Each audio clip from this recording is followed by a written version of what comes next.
Docteur Olivier Ami, bonjour. Bonjour. Vous êtes gynécologue obstétricien. Pourquoi certains accouchements sont-ils plus difficiles que d'autres?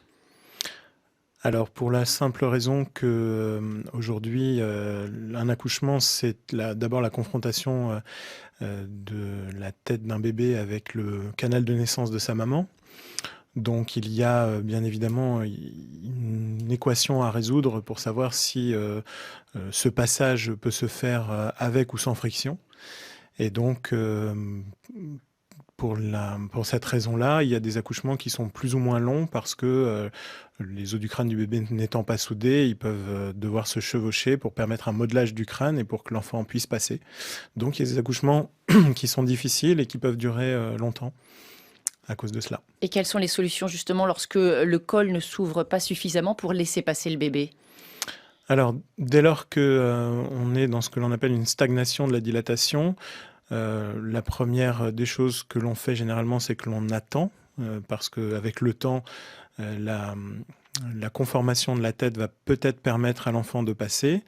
Et puis il y a un seuil au-delà duquel cela ne sera plus tolérable et donc on va pouvoir décider si c'est trop long ou si, l'enfant montre des signes de douleur, de souffrance, on va pouvoir, décider de faire une césarienne. Ou éventuellement une épisiotomie dans certains cas?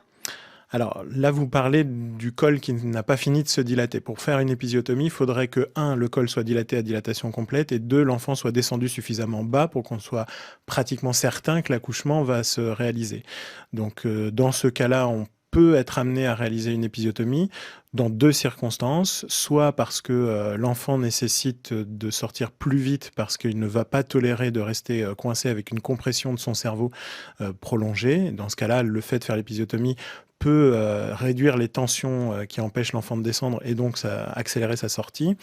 Ou deuxièmement, quand on estime par l'expérience qu'il y a un risque de déchirure du troisième ou du quatrième degré du périnée de la maman et qu'on pense que l'épisiotomie va permettre de prévenir ce type de déchirure.